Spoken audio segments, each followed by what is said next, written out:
Hey there, it's Monkey. Shogun 2, still one of the best Total War games in my opinion. And in this video, I'm going to detail how to have a winning campaign with a repeatable strategy that you can apply to almost every clan. I'm going to cover some exceptions too, like the Ikko Ikki. There's timestamps down below, so you can jump around as needed. First things first, I'm just going to lay out the strategy up front, kind of like a cheat sheet. If you know enough about the game, you can just run with it. If something needs more details, I'm going to address it later after I've laid out the basics. If you do have any questions, feel free to ask down below in the comments. Now, our general strategic principles are as follows. Number one, province control. If a nearby province is fertile or very fertile, has a resource you value like a smithy or gold mine, etc., or strategic importance, it should be part of your plan to acquire that province for yourself. Make the remaining provinces into vassals if you can, and force trade with them. Number two, diplomacy. Try to trade with and sell military access to as many neighbors as you can to help fund your buildup. Number three, recruiting. Early on, you should only recruit Ashigaru. Also generals if that option pops up and you can afford it. Number four, military provinces. Aim to build most or all of your units in military provinces. That's the smithy and the craftwork provinces. Tear down any military buildings in non-military provinces and put economic buildings in their place. Principle number 5 is economics. Prioritize a market and a metsuke into your 5 wealthiest provinces. Upgrade all farms at least once and all average or better farms twice before considering a market upgrade. Build sake dens and temples in your poorer provinces as needed. Never upgrade a fort in non-military provinces. Use whatever the AI has left you. If you're playing as the Ikko Ikki, you don't have access to metsuke. Therefore, the market chain of buildings is about half as useful as it is to other clans, so we have an exception.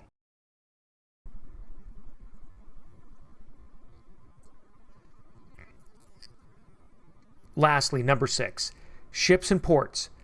Don't build ships unless you want to play a naval game. Only upgrade ports for more trade routes or if you're going Christian. Okay, let's drill down into each principle. Some are going to require a little bit more details than other ones. Some of them are pretty straightforward. Number 1, province control. All provinces have rice fields and therefore fertility. Fertility does one thing. It determines how much income, or koku, you receive from farms in each province. This is important because, and I'm going to stress this, rice fields are the main source of income in the game. Barren fertility is the lowest fertility and sets the baseline income, 600 koku. All other fertility levels scale off this base, ranging from meager's 30% more income to very fertile, which is a whopping 3 times the income of barren farmland. That's why you want to seek out and claim for yourself any nearby province that has very fertile or fertile land.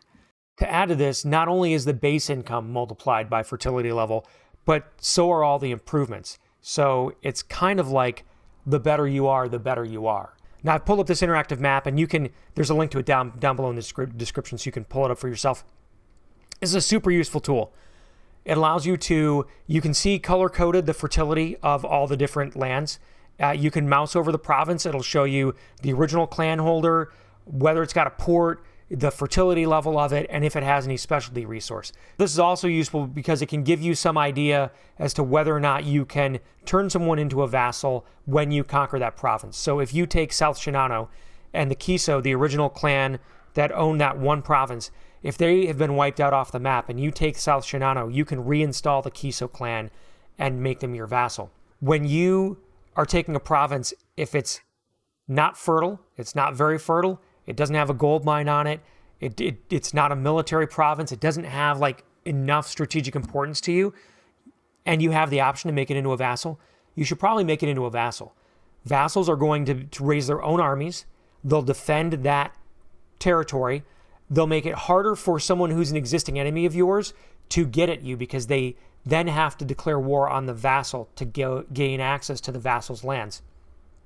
And in addition to the income you're getting for the vassal just being your vassal, you can force them to trade with you, which will give you more income as well. So it's pretty respectable income that you can make off of making them vassals. And it's less administrative overhead for your existing provinces, because the more provinces you hold, the higher the tax penalty that you get from having all of those provinces. All right, let's move on to diplomacy. This one is actually pretty straightforward. You want money to pay for things, and they've got money that they're willing to give you for, military access. Now, this, generally speaking, doesn't cost you anything other than a little bit of time to make this trade.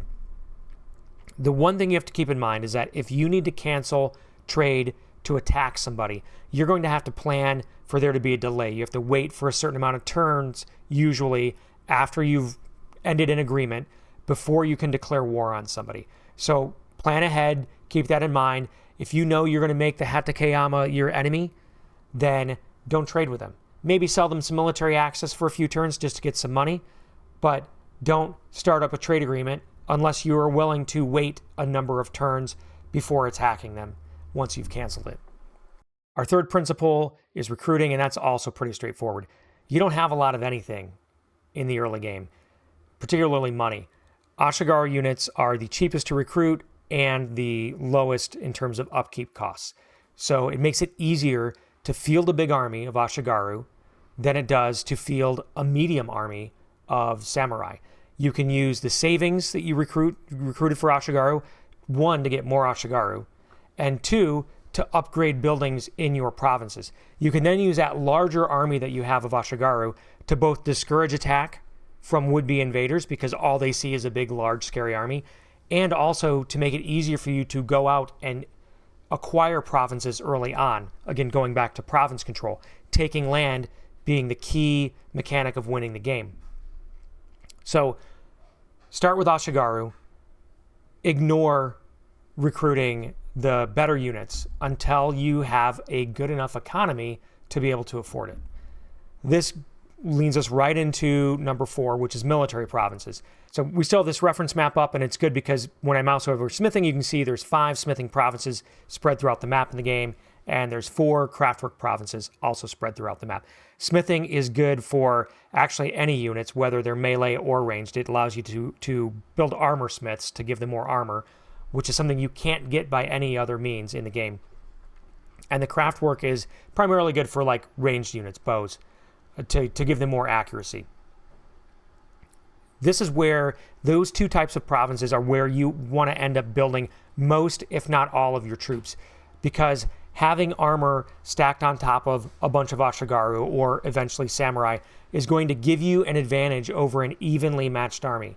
And it's going to level out some of the cheats that the game gives when you play on like hard or very hard difficulty in terms of like bonuses to units and stuff like that. Now, since you're going to be building the bulk of your military units inside these military provinces, that means for your non-military provinces, you're going to want to get rid of all of the military buildings that the AI may have put in there and replace them with either a market or a sake den, or if you have enough slots, both a market and a sake den, because that will give you income, and in the case of sake den, will give you some happiness as well. It also kind of depends on the fertility of the province and whatnot. Definitely, if you take over a province and it's very fertile, you're going to want to unless it's got a smithy in it, you're going to want to tear down those military buildings and stick a market in there anyway. Talking about what to build in our provinces brings us to principle 5, which is economics. Now, this topic is going to be large and it draws on a lot of the other principles. I'm going to leave the math aside and focus on the conclusions. If you want to talk math, we can have a conversation down in the comments. You want 5 markets and 5 metsuke in your 5 wealthiest provinces. That includes your gold mines, your very fertile, and your fertile provinces. Now, early game, it doesn't hurt to build the markets wherever and just get the metsuke in the game and gaining skill. A market gives you some flat wealth and some growth to the province, and the metsuke, when you put him in town in charge of the province, he will increase the amount of taxes you collect from that particular province. You eventually want the metsuke in your wealthiest provinces for that reason, but stacking metsuke gives a diminishing return, so you want to keep them spread out. You unlock markets in metsuke with the Way of the Chi art, and you should do that first thing in the game.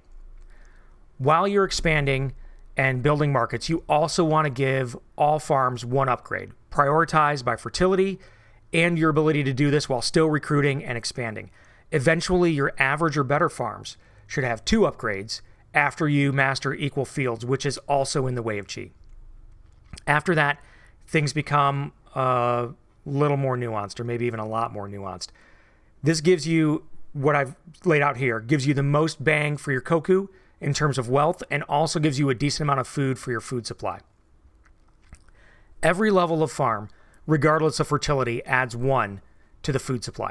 Food supply is the number in the lower right-hand corner. It's next to your coffers and your per turn income, and it represents all of the positive food coming in from your farms, minus all of the food being used for forts and market chain upgrades, if you're doing those.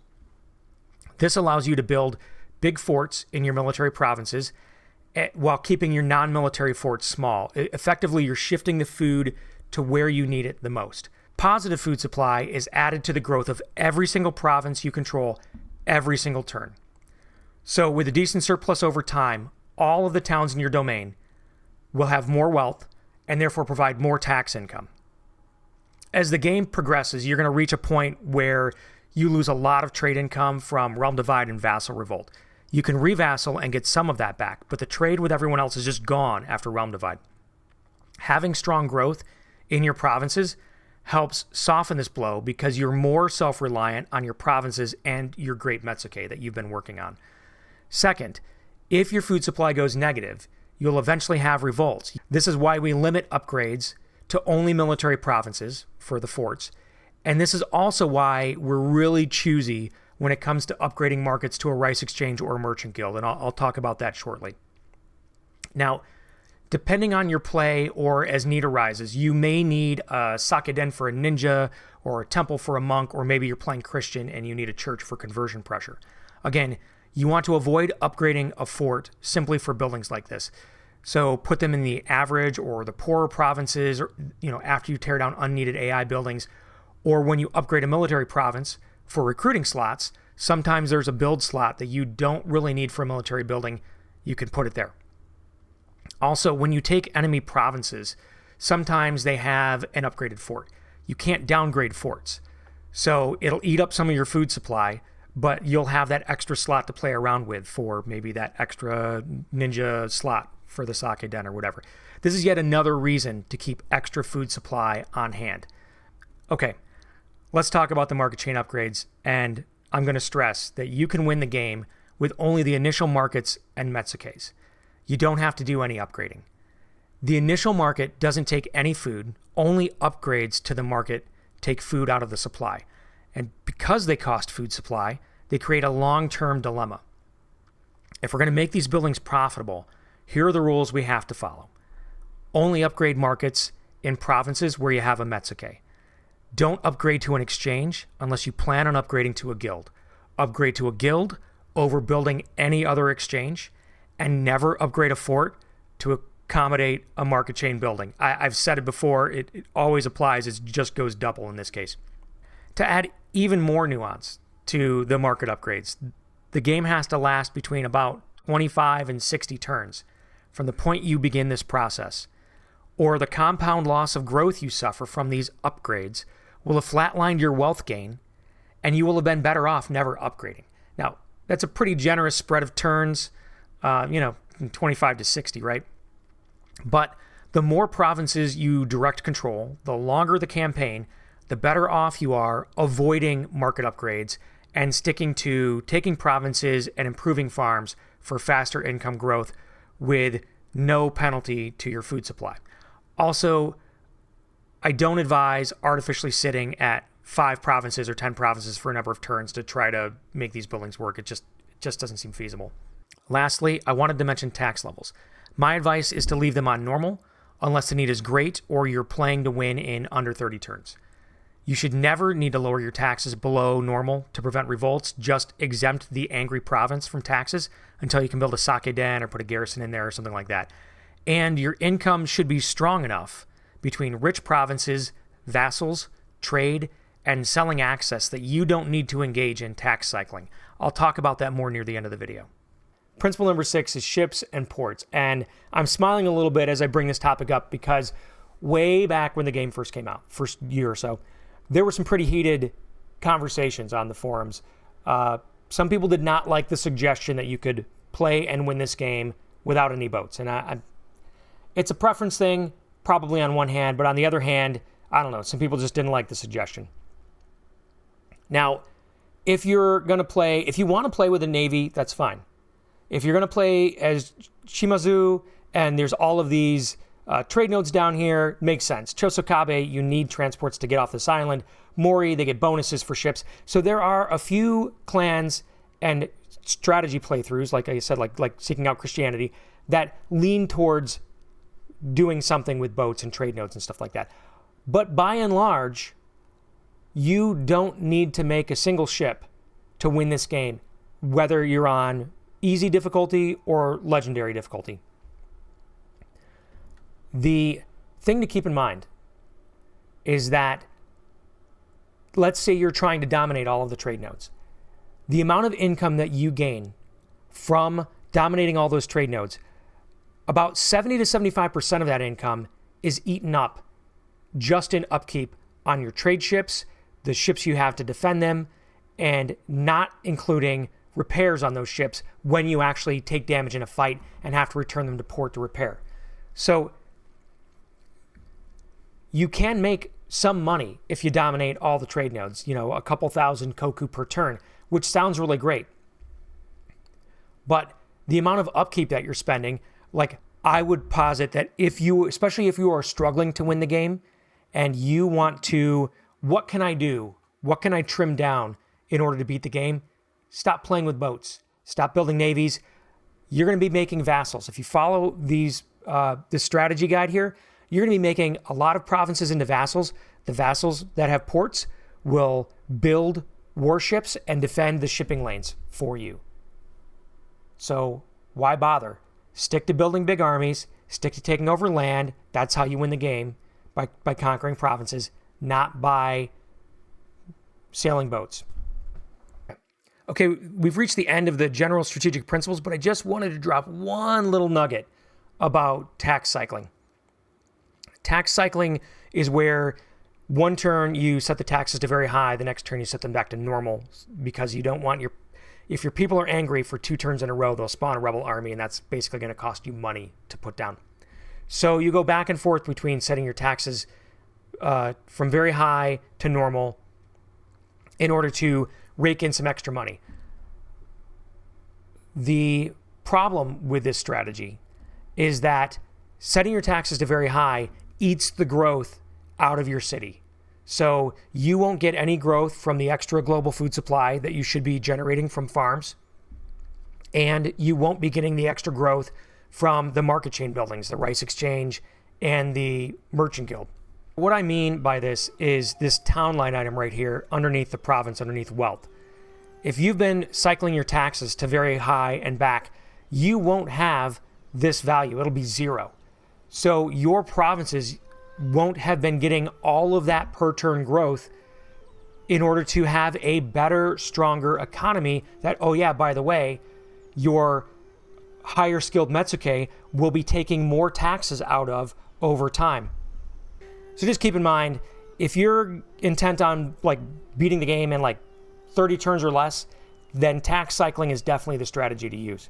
But if your game's going to take more than 50 turns, then you will have done even to better by leaving your taxes at normal the whole time to accumulate all that extra growth. Oh yeah, and by the way, you will have saved yourself that late game headache that a bunch of people have, where they get close to realm divide. They're like, I'm not going to have any money if I lose all my trade agreements, because they've been flipping back and forth between very high and normal taxes the whole time and eating up all their town growth.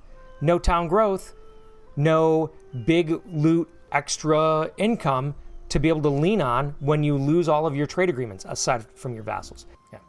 At any rate, I could do a whole separate video where we dive deeper down in the pros and cons of tax cycling. But for now, thanks for your time. I hope you appreciate this content. I hope it helped, whether you are returning the game or you just picked the game up, or you're trying to push difficulty, you've been struggling at a certain difficulty level. I hope this was helpful to you. If you could, help me out doing all the things that, we ask you to do, hitting the like button, subscribing, maybe watch my OTA playthrough. I put all of the strategic principles to use in that video. I think it's a really good case example for how to just enact a winning strategy based off of these principles I provided. Take care. I'll see you next time.